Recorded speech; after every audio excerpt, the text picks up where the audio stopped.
ലേലത്തിലെ നേരാ തിരുമേനി ഈപ്പച്ചൻ പള്ളിക്കൂടത്തിൽ പോയിട്ടില്ല എന്ന മാസ് ഡയലോഗും ഹിറ്റ്ലറിലെ അവളൊന്ന് ഉറക്കെ നിലവിളിച്ചിരുന്നെങ്കിൽ ഞാൻ ഉണർന്നേനെ എന്ന സോമന്റെ ഡയലോഗുകളും ഇന്നും മലയാളികളുടെ നിത്യജീവിതത്തിൽ പലപ്പോഴും കയറിയിറങ്ങി പോകുന്നുണ്ട്.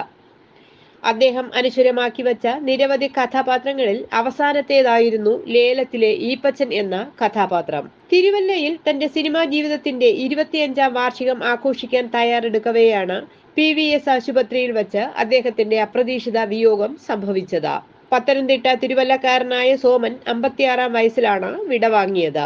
ഇന്ത്യൻ എയർഫോഴ്സ് ഉദ്യോഗസ്ഥനായിരിക്കെയാണ് സുജാത എന്ന പെൺകുട്ടിയെ വിവാഹം കഴിച്ചതും തുടർന്ന് സിനിമയിലേക്ക് എത്തിയതും. അദ്ദേഹം വിടവാങ്ങിയിട്ട് 25 വർഷങ്ങൾ കഴിയുമ്പോഴും തിരുവല്ലയിലെ മണ്ണടിപ്പറമ്പിൽ വീട്ടിൽ അദ്ദേഹത്തിന്റെ ഓർമ്മകളിലാണ് ഇന്നും അദ്ദേഹത്തിന്റെ ഭാര്യ സുജാതയുടെ ജീവിതം. ആ വീട്ടിലെ എല്ലാ മുറികളും സോമന്റെ ചിത്രങ്ങളാൽ അലങ്കരിച്ചു വച്ചിരിക്കുന്നു. പല കാലങ്ങളിൽ പല ഭാവങ്ങളിലുള്ള ചിത്രങ്ങൾ. കൂടാതെ അദ്ദേഹത്തിന് ലഭിച്ച അനേക അവാർഡുകളും അദ്ദേഹം ഉപയോഗിച്ചിരുന്ന സിഗരറ്റ് ലൈറ്ററുകളും ഭംഗിയുള്ള ചില്ലുകുപ്പികൾ മാത്രമല്ല, വീട്ടുമുറ്റത്ത് സോമൻ വർഷങ്ങളോളം ഉപയോഗിച്ച കാറും എന്നും തൂത്തു തുടച്ച് പൊടി പറ്റാതെ ജീവനെ പോലെ പ്രാണനെ പോലെയാണ് സുജാതയും 2 മക്കളും സോമന്റെ ഓരോ ഓർമ്മകളും സൂക്ഷിക്കുന്നത്.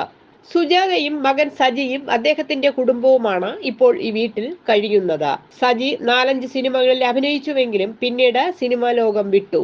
15 വർഷങ്ങൾക്ക് ശേഷം സജി വീണ്ടും അഭിനയ രംഗത്തേക്ക് തിരിച്ചെത്തുകയാണ് ഇപ്പോൾ. രഞ്ജൻ പ്രമോദ് സംവിധാനം ചെയ്യുന്ന ഓ ബേബി എന്ന സിനിമയിലൂടെയാണ് അദ്ദേഹം സിനിമാ രംഗത്തേക്ക് വീണ്ടും എത്തുന്നത്. എങ്കിലും അതൊന്നും സുജാതയെ ബാധിക്കുന്നില്ല. സോമൻ സുജാതയ്ക്ക് വേണ്ടി ഒരുക്കി നൽകിയ ഭദ്ര സ്പൈസസ് എന്ന കറി പൗഡർ കമ്പനിയെ ജീവാത്മാവാക്കിയിരിക്കുകയാണ് സുജാത ഇപ്പോഴും.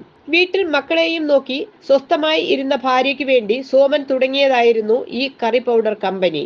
അതെന്തിനായിരുന്നുവെന്ന് അപ്പോൾ മനസ്സിലായില്ല. എങ്കിലും അദ്ദേഹം ഏൽപ്പിച്ച ജോലി അത് ഭംഗിയായി ചിട്ടയോടെ നിറവേറ്റുകയാണ് സുജാത ഇന്നും. വീടിനടുത്ത് ഒരു ഭദ്രാദേവി ക്ഷേത്രമുണ്ട്. അവിടുത്തെ വലിയ ഭക്തനായിരുന്നു അദ്ദേഹം. അങ്ങനെയാണ് കറി പൗഡർ കമ്പനിക്ക് ഭദ്ര അഗ്മാർക്ക് സ്പൈസസ് എന്ന പേര് ഇട്ടത്. ഒരു സൂപ്പർ താരത്തിന്റെ ഭാര്യയായിരുന്നു എന്ന ഇമേജ് ഒന്നുമില്ലാതെ ഇന്നും മില്ലിലെ മറ്റു ജീവനക്കാർക്കൊപ്പം പൊടിയിൽ കുളിച്ച് പണിയെടുക്കുകയാണ് സുജാത.